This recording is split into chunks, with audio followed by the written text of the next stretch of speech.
Some men chase legends. David Allan Coe lived one, whether Nashville wanted him to or not. He spent nearly 2 decades behind bars before he ever picked up a microphone. Wrote some of the most quietly devastating songs in country music history, dressed like a masked gunslinger from a comic book, and never once stood on the stage of the Grand Ole Opry. He died on April 29, 2026, at the age of 86, closing out one of the strangest, most contradictory careers American music has ever produced. This is that story. David Allan Coe was born on September 6, 1939, in Akron, Ohio, a working-class city known for tires and factories, not future outlaws with guitars. His home life was broken almost from the start. By the age of 9, his behavior had already landed him in a reform school, Star Commonwealth for Boys in Albion, Michigan, a facility built to straighten out troubled kids through discipline and structure. It didn't take with Coe. He ran, he stole, he got caught, and the cycle repeated itself for the better part of 20 years. What followed reads less like a childhood and more like a slow tour through the American correctional system. Reform schools gave way to juvenile facilities, which gave way to adult prisons, the Ohio Penitentiary, the Ohio State Reformatory Marion Correctional Institution. His crimes in those years were the crimes of a kid with nothing to lose. Burglary, auto theft, possession of tools meant for breaking into places he had no business being. Every time the state let him out, something pulled him back in. Coe would later claim he was sentenced to death row after killing a fellow inmate who tried to assault him, a story that became central to his outlaw mythology. It's a claim that's followed him his entire career, and one that's never been fully verified. When Rolling Stone magazine pushed back on the story publicly, Coe's response was to write a song about it rather than produce evidence. That tension defined him. Even people close to the outlaw country scene have acknowledged that Coe had a lifelong habit of polishing his own biography until the truth and the legend blurred into a single story. What's certain is that he spent roughly 20 years cycling through correctional institutions, and that prison, real, well-documented prison, regardless of the death row question, shaped every song he'd go on to write.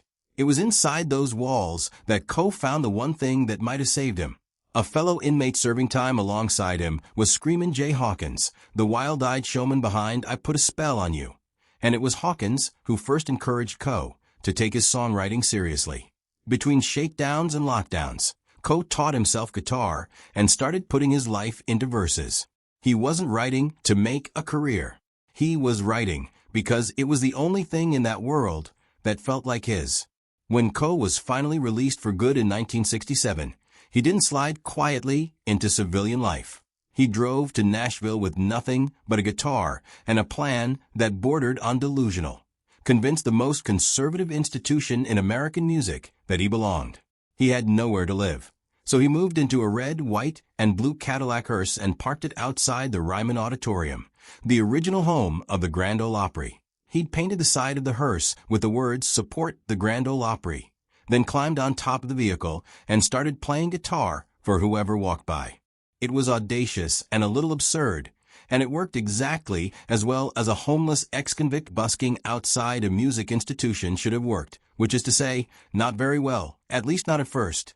Nashville's country establishment in the late 1960s ran on Contrapolitan polish, string sections, clean suits, radio-friendly hooks. Coe was tattooed, unpredictable, and covered in prison years he made no effort to hide.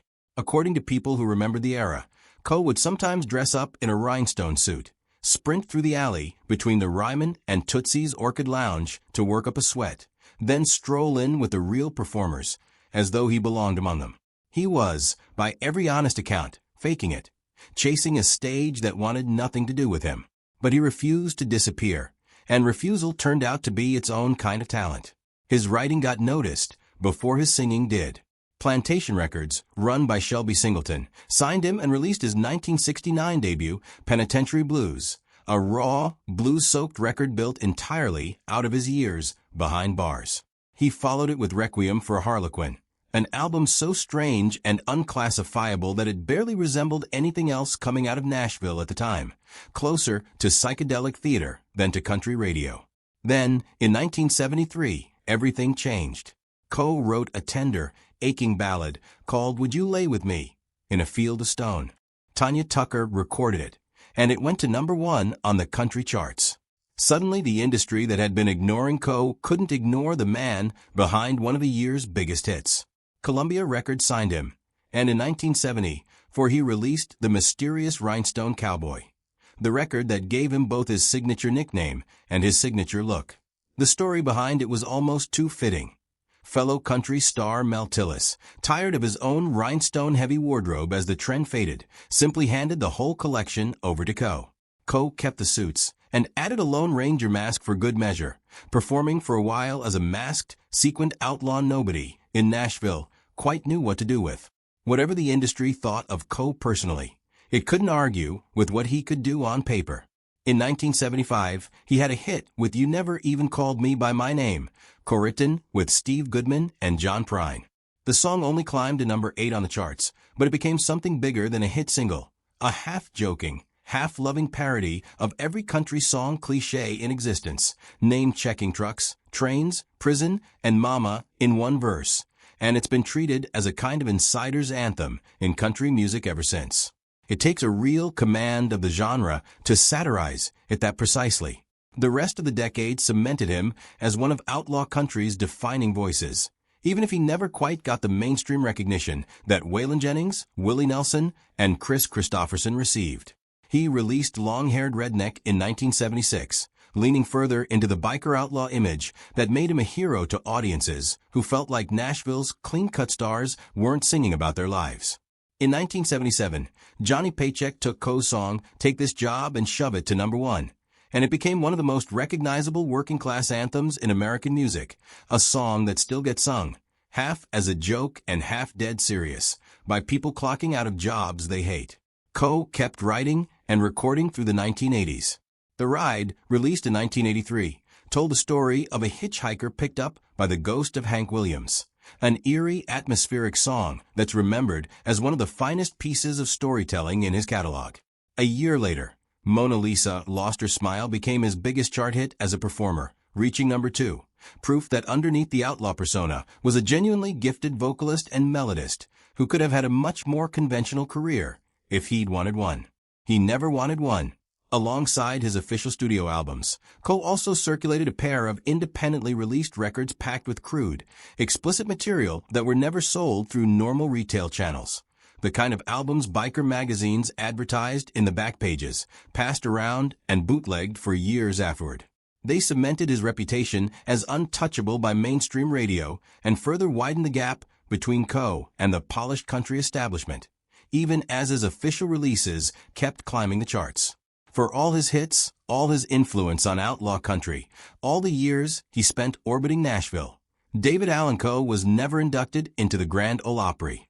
The hearse he lived in as a young busker had support the Grand Ole Opry painted right on the side of it, an almost too perfect piece of irony, considering the Opry never supported him back.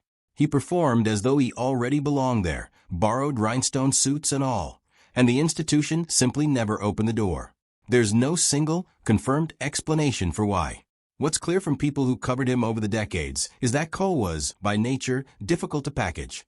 A man whose public persona ran on unpredictability and confrontation, whose lyrics regularly crossed lines mainstream country radio wouldn't touch, and whose underground albums did lasting damage to how conservative corners of the industry viewed him.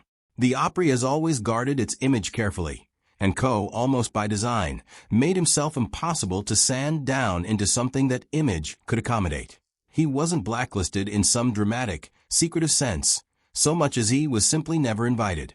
An ongoing omission rather than a single, cinematic act of betrayal. Coe seemed to feel the sting of it in his own way, but he never let it define his career. He kept touring for decades, often in the kind of venues far removed from the Opry stage, biker rallies, roadhouses, outlaw festivals, where audiences who felt like outsiders themselves turned him into something closer to folk hero than mainstream star. He didn't need the Opry's blessing to build a legacy. He built one anyway, one bar and one biker rally at a time, for people who saw their own hard lives reflected in his lyrics in a way Nashville's cleaner stars never offered them. David Allan Coe's story resists a tidy ending, because he was never a tidy man.